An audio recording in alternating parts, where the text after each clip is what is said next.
दोस्तों, क्या हो अगर आपको किसी अनजान आइलैंड पर 5 सालों तक रहने के लिए छोड़ दिया जाए, जहाँ पर आपके सिवा कोई नहीं है, ना तो वहाँ पानी है और ना ही रहने के लिए घर और ना ही खाने को खाना। ऐसे में कैसे कोई जिंदा रह सकता है, वो भी 5 सालों के लिए। ये कहानी भी कुछ इसी तरह की है, जो कि एक सच्ची घटना पर आधारित है। तो क्लार्क नाम का आदमी जो अपनी जिंदगी में बस 2 ही चीज से प्यार करता है, खुद से और अपने काम से। वो फिलहाल फेडेक्स नाम की कुरियर कंपनी में काम करता है। उसका एम है कि वो साल में 4 लाख पार्सल को खुद जाकर डिलीवर करे, लेकिन अभी उसके इस मकसद में काफी समय। अब यहाँ पर हम उसकी गर्लफ्रेंड एली को भी देखते हैं, जो उसी के साथ काम करती है और दोनों एक दूसरे से बहुत प्यार करते हैं। पर वो क्लार्क से काफी नाराज रहती है, क्योंकि उसके पास इतना टाइम नहीं है कि वो उसे शादी के लिए प्रपोज कर सके, और वो आज भी बहाना मार कर बात को टाल देता है। एक दिन उसे कुछ बड़े पार्सल आते हैं जो किसी वीवीआईपी के घर पहुंचाने थे, और उसका एड्रेस था रशिया, इसलिए क्लार्क खुद उसे लेकर जाता है। लेकिन जाने से पहले वो एली को वादा करता है कि वो जब लौट कर आएगा तो वो दोनों शादी कर लेंगे। अब एली उसे गिफ्ट में एक घड़ी देती है जिसमें उसी की फोटो लगी हुई थी, और कहती है कि अगर तुम मुझे कभी भी मिस करो तो इस घड़ी को देख लेना। अब क्लार्क उस घड़ी को लेके निकल जाता है, जिसके बाद वो एयरपोर्ट पहुंचता है, जहां पर फेडेक्स कंपनी का प्राइवेट प्लेन खड़ा हुआ था, जिसमें सिर्फ पार्सल और कुछ गिने चुने लोग ही मौजूद थे। कुछ समय के बाद फ्लाइट टेक ऑफ करती है और सब कुछ नॉर्मल चल रहा था, लेकिन तभी कैप्टन को खबर मिलती है कि सामने एक बड़ा तूफान उनकी तरफ बढ़ रहा है। इसलिए वो पीछे बैठे जितनी भी लोग थे उन्हें मास्क लगाने को कहते हैं। क्लार्क फौरन वॉशरूम से बाहर निकलता है, पर इतने में उसके हाथ से वो घड़ी गिर जाती है। वो उसे उठाने की कोशिश करता है, लेकिन उसी समय प्लेन में टर्बुलेंस तेज होने लगती है। तभी खबर आती है कि एक इंजन फेल हो चुका है, इसलिए उन्हें इमरजेंसी लैंडिंग करनी होगी। सभी फौरन सीट पर जाकर बैठ जाते हैं और इस तूफान में पायलट प्लेन को बचा नहीं पाता। कुछ ही देर बाद प्लेन जाकर समुंदर में क्रैश हो जाता है। अब यहाँ कुछ देर तक चारों ओर अंधेरा छाया हुआ था, पर तभी हम क्लार्क को देखते हैं जिसने एक एयर बैग को पकड़ रखा था। वो अपने साथियों को ढूंढने की कोशिश करता है, लेकिन इतने में प्लेन में आग लग जाती है और वो बीच से अलग हो जाता है, जिसकी वजह से उसके अंदर पूरा पानी भरता जा रहा था और क्लार्क आकर समुंदर में मिल जाता है। इस झटके में वो बेहोश हो जाता है और पूरी रात उसे समुंदर अपने तरीके से घुमाता रहता है, कभी इधर तो कभी उधर। लेकिन जब उसकी आंख खुलती है तो वो एक ऐसी जगह आकर रुक चुका था जहां पर सिर्फ पेड़, जानवर और समुंदर के अलावा कुछ नहीं था।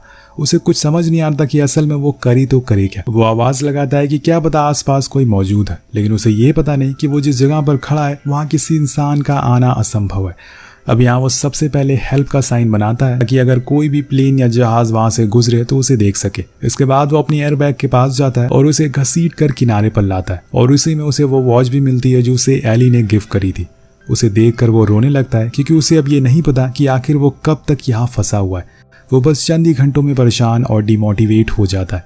अब किनारे पर उसके प्लेन से गिरा हुआ कुछ सामान तैर कर उसके पास आता है, जिसमें उसे कुछ पार्सल भी मिलते हैं, जिन्हें वो देखता है पर खोलता नहीं है, क्योंकि उसमें कुछ खाने का सामान तो है नहीं और इस समय उसे पानी और खाना चाहिए। तभी उसके ऊपर एक नारियल गिरता है और उसकी नज़र पड़ती है उस आइलैंड पर लगे हुए नारियल के पेड़ों पर, जो उसे पानी और खाना दोनों दे सकते हैं।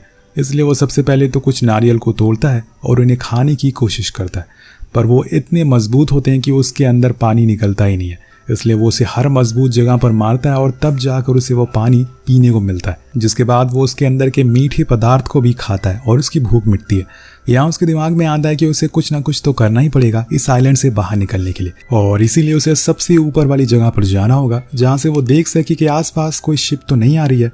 वो पास के एक ऊंचे पहाड़ पर चढ़ना शुरू करता है, लेकिन इसी बीच उसे कई चोट लगती है, क्योंकि उसके पैरों में जूते नहीं थे और उसे ऐसे ही नंगे पैर ही ऊपर चढ़ना होगा, जिसमें उसके पैर में कांटे चुभने लगते हैं, जिसके लिए वो अपने पैरों पर एक कपड़ा बांध लेता है और फिर ऊपर चढ़ना फिर से शुरू करता है। तभी उसकी नज़र एक बड़ी सी चीज़ पर पड़ती है। वो फौरन भागते हुए नीचे आता है, लेकिन ये चीज़ असल में उसके ही साथी की लाश थी, जो तैर कर किनारे पर आ चुकी थी।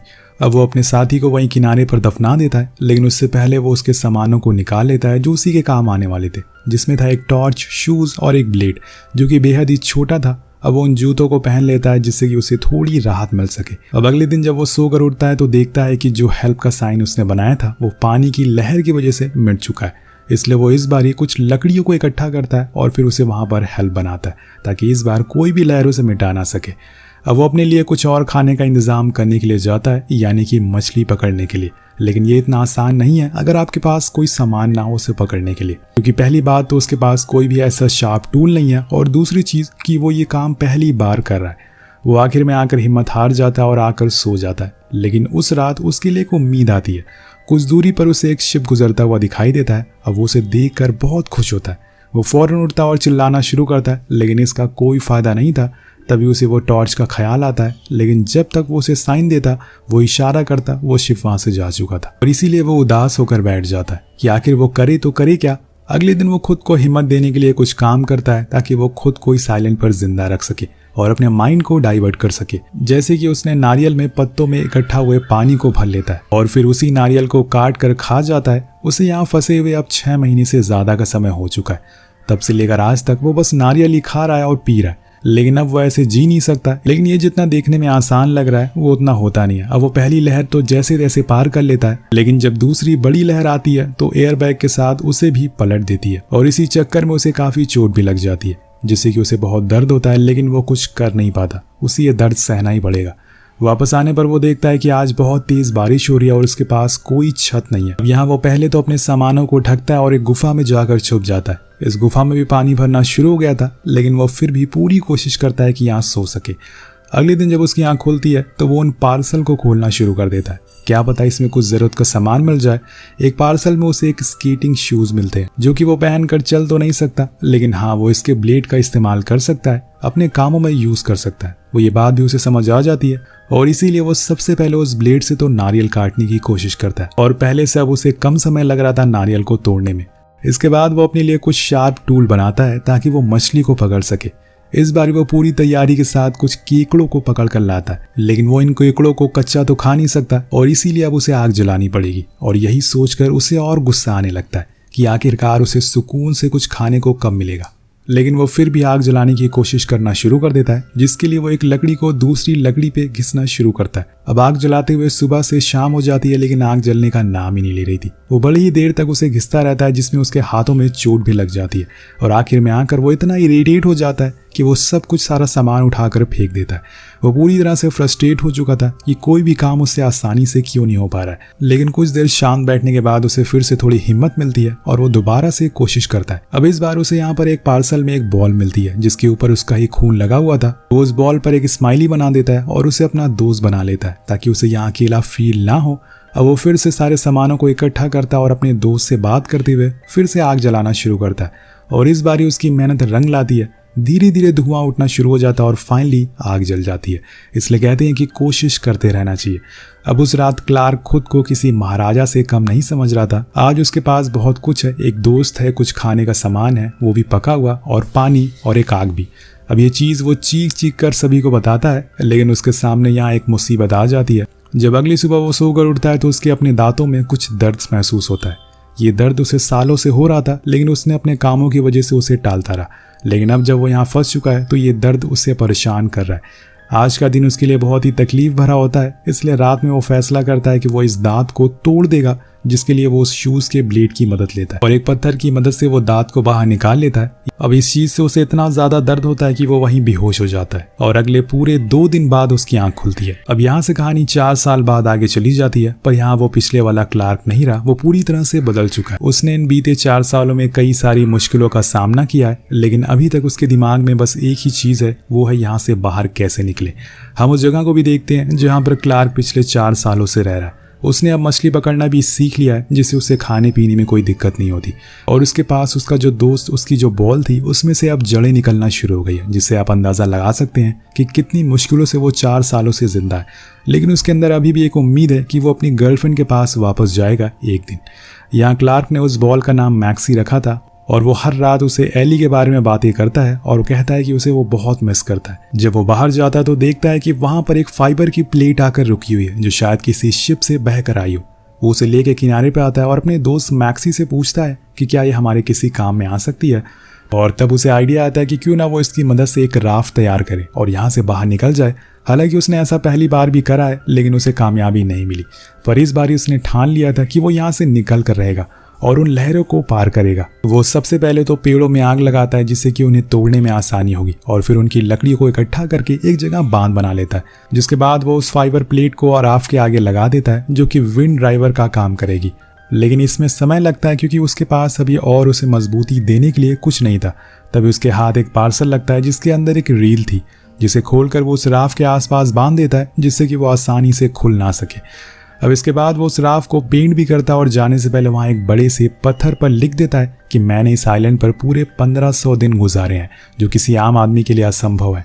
अब जब वो उस राफ को पानी में उतारने वाला होता है कि तभी तेज लहरें आना शुरू हो जाती है, इसलिए वो थोड़ी देर के लिए रुक जाता है और उसे शांत होने का वेट करता है। इसी दौरान वो आग जलाता और वहीं बैठकर अपने दोस्त मैक्सी से बात करता है और उसे बताता है कि अगर वो यहाँ से बचकर बाहर निकल गया तो वो सबसे पहले अपनी गर्लफ्रेंड एली से शादी करेगा, क्योंकि वो उसे हर रोज मिस करता हुआ आ रहा है। उस समय के बाद जब लहरें शांत हो जाती है तो वो अपनी राफ्ट को नीचे उतारता और फिर आगे बढ़ना शुरू कर देता है। कुछ ही देर बाद उसका सामना होता है उसी लहर से जो उसे हर बारी ढकेल कर पीछे कर देती है, लेकिन इस बार वो उसका डट कर सामना करता और उन लहरों को चीर कर निकल जाता है। अब ये होने के बाद वो बहुत ही खुश था क्योंकि उसने ये कर दिखाया था, लेकिन एक मामूली सी राफ्ट से समुंदर को पार कर पाने में कई साल लग सकते हैं।